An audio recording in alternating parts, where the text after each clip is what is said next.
Have you ever had one of those nights? You know, you toss and turn for hours, and then you wake up feeling like you went 10 rounds in a boxing match you don't even remember? Well, today, we're going to get into the actual science of why a single bad night's sleep can leave you feeling so sore.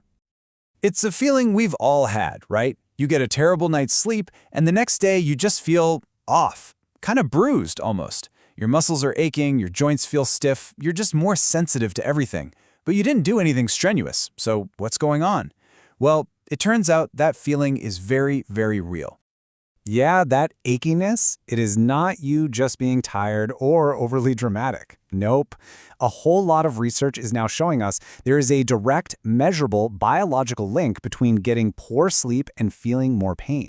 It's a physical change that happens in your brain and your body when you don't get enough quality rest. Okay, so let's put on our detective hats for a second.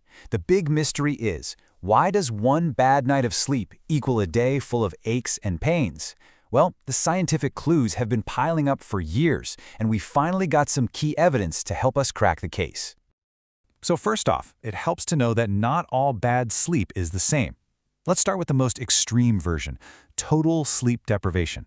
This is the classic all-nighter, right? The kind you might remember from your school days. Just zero sleep for a full 24 hours or even more. Then you've got something that's probably way more familiar to most of us, and that's partial sleep deprivation. This is when you're just getting by on, say, 4 or 5 hours a night because of a crazy work week or stress. You're getting some sleep, it's just nowhere near enough. And finally, we have what might be the sneakiest one of all, sleep fragmentation. This is when you're actually in bed for a solid 8 hours, but your sleep is just shattered into pieces. You're waking up over and over again, even if you don't remember it. So the quantity of sleep might look okay on paper, but the quality is just completely tanked. And here's where it gets really fascinating. These different kinds of sleep loss actually mess with your pain perception in very specific ways. Pulling an all-nighter, that literally lowers your pain threshold. Things that normally wouldn't bother you suddenly start to hurt. Only getting a few hours of sleep, that can cause spontaneous pain. You know, those aches that just pop up out of nowhere. And that broken, fragmented sleep, that basically turns the volume dial on your entire nervous system all the way up, making every little pain signal feel amplified. Okay, so we've established the what. We know the link between bad sleep and more pain is absolutely real. But now for the why. What is actually going on inside our heads when we're sleep deprived? And this right here just paints the perfect picture of the two different realities. A well-rested brain is like a well-oiled machine. It's actively managing pain, it's got systems producing natural painkillers, it's keeping your mood balanced, and it's tamping down inflammation. But the sleep-deprived brain, the whole defense system just goes offline. It's like the pharmacy is closed, the emotional regulators are on a coffee break, and inflammation gets a big green light to run wild. So let's get a little more specific. Let's zoom in on the actual biological systems that get totally sabotaged by a lack of sleep. Researchers have really narrowed it down to a few key players that are central to this whole sleep-pain mess. First up is your body's own opioid system. And yeah, you heard that right. Your body has its own incredible built-in pharmacy that makes natural pain-relieving chemicals to handle discomfort. But here's the kicker. Studies show that when you're sleep-deprived, that whole system just gets shut down. Not only does it make you feel more pain naturally, it can even make prescription painkillers less effective. How wild is that? Meanwhile, your immune system just goes haywire. A lack of sleep triggers a flood of what are called pro-inflammatory cytokines. The best way to think about this is that your body's internal fire alarm gets stuck in the on position. It's just blaring nonstop, flooding your system with these signals that basically scream inflammation, which in turn makes you way more sensitive to pain. Now, for a healthy person, all of this might just add up to one really rough, achy day. You power through it. But what if you're one of the millions of people who are already living with chronic pain? Well, that's when this whole biological process can kick off a truly devastating cycle. So the cycle kicks off with a bad night of sleep.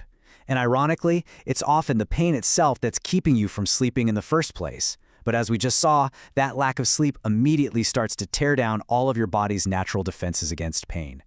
And because all those defenses are down, the painkiller pharmacy's closed, the inflammation alarm is blaring, the pain you feel the next day is just worse. It's more intense, your sensitivity's higher, and that increased pain then makes it even harder to get a good night's rest. And there you have it. That's the vicious feedback loop. More pain leads to worse sleep, and worse sleep leads to, You guessed it, even more pain. For anyone dealing with a chronic condition, this spiral can make both their pain and their sleep problems get progressively worse and worse over time. It just feeds on itself. And we are not talking about a small group of people here. Neuropathic pain. That's pain from nerve damage. That alone affects an estimated 10% of the entire global population. That is a staggering number of people. And for them, sleep quality isn't some luxury. It's a critical factor that can predict how their pain will progress. Okay, so we've really dug into the problem, and it can sound a little bleak, I know. But the big takeaway here isn't about doom and gloom. It's actually about uncovering this powerful and frankly often overlooked tool that every single one of us has. This quote from the research really just nails it. Sleep isn't just you turning off for 8 hours. It's an active and essential biological process where your body is working hard to recover and regulate itself. And the best part is that it's a modifiable factor. That's just a scientific way of saying it's something we have control over, something we can actually improve, which has huge potential for helping to manage pain. So all of this leaves us with one final, and I think pretty empowering question. Now that you know that a good night's sleep is one of the best ways to arm your body against pain, to turn its natural pharmacy back on, and to quiet those inflammatory alarms, what is one thing you're going to do to protect your sleep starting tonight?